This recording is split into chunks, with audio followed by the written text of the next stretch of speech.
Very good morning. So today we are discussing about the important teaching keywords, related keywords regarding related to NEP and some amount of some we can say that abbreviations we will discuss today, which are very important for the EMRS schools and other teaching exams. These organizations have been asked again and again their full forms and their committees and their work.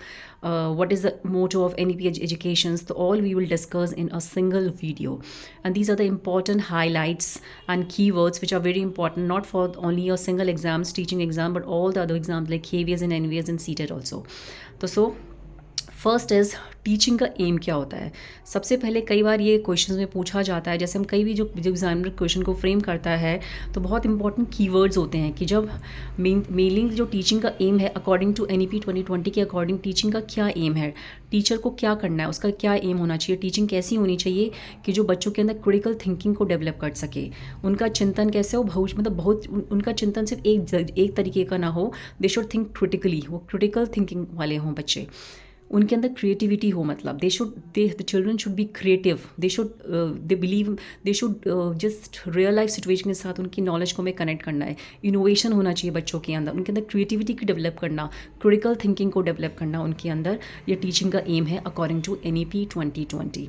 These are the keywords. हमें इन keywords को ही paper में देखना है क्योंकि question जो होता है वो हमें लैंग्वेज पता नहीं है कि किसी भी लैंग्वेज में क्वेश्चन फ्रेम किया जा सकता है, लेकिन अगर हमारे कीवर्ड्स हमें याद हैं तो दीज कीवर्ड्स वो स्ट्राइक कर जाएंगे उस टाइम कीवर्ड्स की. जैसे बच्चों के अंदर NEP 2020 के अकॉर्डिंग टीचिंग का क्या एम है, उसमें क्रिटिकल थिंकिंग डेवलप करना, क्रिएटिविटी को डेवलप करना, 21st सेंचुरी स्किल्स को डेवलप करना, उनका होलिस्टिक डेवलपमेंट करना, उनका ऑल राउंड डेवलपमेंट करना कि उनकी एक ही ऐसे नहीं कि सिर्फ उनको पढ़ाई के ऊपर फोकस करना, उनका ऑल राउंड डेवलपमेंट होना चाहिए, को करिकुलर एक्टिविटी से लेकर उनकी पर्सनालिटी डेवलपमेंट से लेकर उनका मेंटल डेवलपमेंट से लेकर हर तरीके से, मतलब तीनों डोमेन्स को लेकर हम उनका डेवलपमेंट करेंगे.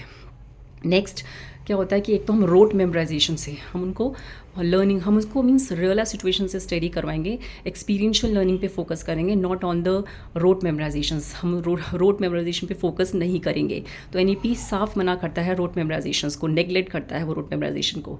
तो these are the important keywords for the NEP 2020. तो टीचिंग जो एम है NEP 2020 के इम्पॉर्टेंट कीवर्ड्स हैं related to the teaching aims. Critical thinking, creativity, 21st century skills and holistic development and rote memorisation से हमें break करना है, उसको हटाना है, और एक्सपीरियंशियल लर्निंग और रियल लाइफ सिचुएशन से हमें बच्चे को सिखाना है.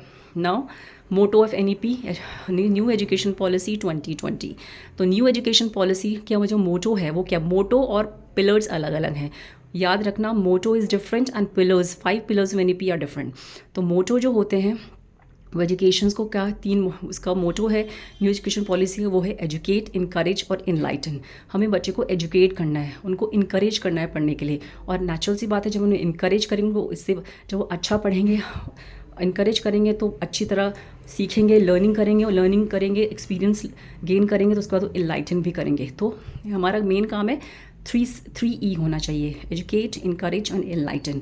तो बहुत बार पूछ सकता है एग्जामिनर कि बताओ 4 आपको ऑप्शन दे देगा, उसमें से एक गलत ऑप्शन लिख देगा, तो आपको पता होना चाहिए कि 3E एजुकेट, एक E का मतलब है एजुकेट, एक E का मतलब इनकरेज, और एक E का मतलब है इनलाइटन. तो these are the 3 most important E for the motto of new education policy 2020, that is educate, encourage and enlighten.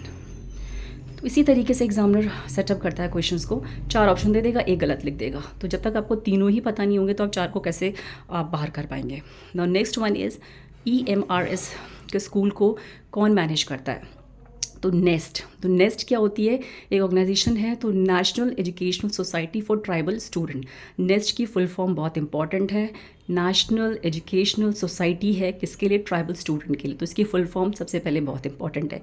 दूसरी बात, ये किसके अंडर वर्क करती है, ये वर्क करती है ट्राइबल मिनिस्ट्री के अंदर, ये ट्राइबल मिनिस्ट्री के अंदर वर्क करती है नेस्ट. इसकी full form national educational society for tribal student. और इसका काम क्या होता है, कंट्रोल करता है, मैनेज करता है, मॉनिटर करता है for the quality education of schedule tribe student. जो शेड्यूल ट्राइब स्टूडेंट होता है उनकी एजुकेशंस को ये कंट्रोल करता है, मैनेज करता है, क्वालिटी एजुकेशंस को, इन सबको क्या करता है, control, manage, monitor quality education of schedule tribes जो स्टूडेंट्स होते हैं. तो नेस्ट किसके अंदर काम करता है, ट्राइबल मिनिस्ट्री के अंदर काम करता है. फुल फॉर्म क्या है, national educational society for tribal student. Now NSTC, NSTC क्या है? NSTC है national syllabus and teaching learning committee. National syllabus teaching learning committee है ये NSTC की full form. Very very important. ये किसके अंदर वर्क करता है? NCERT के अंदर वर्क करता है। तो national syllabus for teaching learning committee जो काम करती है, कमेटी किसके अंदर करती है? NCERT के अंदर काम करती है। बहुत बार पूछा गया है, लेटेस्ट में बहुत इंपॉर्टेंट क्वेश्चन है ये। NCERT के अंदर काम करता है ये। इसमें कितने मेंबर्स की कमेटी है? ये 19 मेंबर की कमेटी है और इसके चेयरपर्सन है प्रोफेसर महेश पंत। ये पूछ सकते हैं एग्जाम में कि जो हमारे NSTC हैं उसके चेयरपर्सन कौन है? प्रोफेसर महेश पंत जी हैं। प्रोफेसर कौन है? महेश पंत इसके प्रोफेसर का चेयरपर्सन है NSTC के। इसकी full form national syllabus and teaching learning committee. और ये कितने मेंबर की कमेटी थी? 19 मेंबर की कमेटी है। जो क्यों बनाई गई थी? ताकि हम रिवाइज कर सके टेक्स्ट बुक को। कौन सी क्लास तक की? फॉर क्लास 3 to 12, 3 से लेकर 12वीं तक की जो हमारे टेक्स्ट बुक रिवाइज कर सके, उसके लिए कमेटी बनाई गई थी NCERT के द्वारा। तो national syllabus and teaching learning committee ये 19 मेंबर की कमेटी है। बहुत बार पूछा जा सकता है कि इसमें टोटल कितने मेंबर हैं? 19 मेंबर हैं। कौन सी क्लास तक का है? 3 से लेकर 12वीं तक का है। जिसमें क्या है कि क्लास 3 से 12वीं तक की जो इसमें क्या था कि नई टेक्स्ट बुक का फॉर्मेशन करेंगे और क्लास 1st एंड 2nd के क्या करेंगे? उसकी टेक्स्ट बुक को रिवाइज किया जाएगा।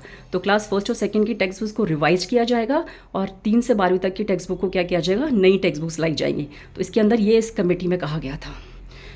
Now national steering committee. National steering committee के चेयरपर्सन कौन है? के कस्तूरी रंगन है। के कस्तूरी रंगन चेयरपर्सन है नेशनल स्टीयरिंग कमेटी के with form NCF, national curriculum framework for school education. तो ये इसकी फुल फॉर्म है। विच फॉर्म्स था जिसने नेशनल स्टीयरिंग कमेटी के अंदर क्या आता है? NCFSE आता है, national curriculum framework for school education. Which guides text book revision, मतलब जो हमारा जितनी भी हमारी टेक्स्ट बुक जो रिवाइज की जाती है वो किसके अंदर की जाती है? NCFSE के अंदर की जाती है। National curriculum framework for school education ही क्या करता है? हमारी टेक्स्ट बुक्स को रिवाइज करता है। इसकी रिकमेंडेशन से ही हमारी जो टेक्स्ट बुक्स होती हैं वो रिवाइज की जाती हैं। तो ये कमेटी किसने बनाई थी? नेशनल स्टीयरिंग कमेटी के चेयरपर्सन कौन थे? के कस्तूरी रंगन। नाउ NCF 2005 के अकॉर्डिंग जो रोल है टीचर का वो क्या है? तो NCF 2005 के अकॉर्डिंग टीचर का रोल है एज अ फैसिलिटेटर। बच्चा क्या होगा? सेंट्रल रोल प्ले करेगा और टीचर से उसको फैसिलिटेट करेगा। तो ये बोला था NCF 2005 को कि टीचर का रोल है एज अ फैसिलिटेटर। तो टीचर क्या एक सेंटर का रोल प्ले करेगा और टीचर उसको फैसिलिटेट करेगा, उसको मोटिवेट करेगा। तो ये NCF 2005 ने कहा था। ये बहुत बार क्वेश्चन पूछा गया है सीटेट के एग्जाम में भी। Now NCST। NCST क्या है? National commission for scheduled tribes and 3 others. तो ये national commission for scheduled tribes है NCST की फुल फॉर्म। बहुत इंपॉर्टेंट है NCST, national commission for scheduled tribes. इसमें टोटल कितने मेंबर्स आते हैं? इसमें टोटल आते हैं हमारे 5 मेंबर्स। जिसमें क्या होता है? जिसमें हमारे एक चेयरपर्सन होता है, एक वाइस चेयरपर्सन होता है और 3 अदर मेंबर्स होते हैं। तो 5 टोटल ये जो national commission for scheduled tribes है उसमें टोटल कितने मेंबर्स है? 5 मेंबर्स है। इसका काम क्या होता है कि जो हमारे शेड्यूल्ड ट्राइब्स है, ये हमारे स्कूल में जो बच्चे हमारे पढ़ते हैं उनके जो राइट्स हैं वो सही तरीके से इम्प्लीमेंट हो रहे हैं कि नहीं हो रहे हैं, उनकी जो एजुकेशन है वो सही तरीके से इम्प्लीमेंट हो रही है कि नहीं हो रही, ये सारा चीज़ कौन देखता है? NCST देखता है, national commission for scheduled tribes. कितने टोटल मेंबर्स हैं? इसमें 5 मेंबर्स होते हैं, एक चेयरपर्सन, एक वाइस चेयरपर्सन और 3 other members. Now 5 pillars of NEP। जो 5 पिलर्स होते हैं NEP की वो है access, equity, quality, accountability and affordability. Very important. तो एक्सेस क्या है कि सारे बच्चों को हमारी एजुकेशन मिलनी चाहिए, respective of their caste, respective of their gender, respective of their we can say the financial role. तो हर तरीके से बच्चे के ऊपर एजुकेशन पहुंचनी चाहिए। एक्सेस, हर बच्चे को एजुकेशन मिलनी चाहिए, इसका मतलब होता है एक्सेस का। इक्विटी मीन्स इक्वालिटी होनी चाहिए, समांतर, उनको सब बच्चों को समान तरीके का मटेरियल मिलना चाहिए। ये नहीं कि कोई छोटी क्लास का है तो उसको मटेरियल नहीं दिया जा रहा है, कोई बड़ी क्लास का तो उसको मटेरियल दिया जा रहा है। तो समान तरीके से हर बच्चे को हर तरीके से मटेरियल है, रिसोर्स है, वो इक्वल तरीके से पहुँचाना है। इक्वालिटी होनी चाहिए, सब में समानता होनी चाहिए। सारे बच्चों को समान तरीके से ही हम टीचिंग करवाएंगे या उनके लर्निंग करवाएंगे।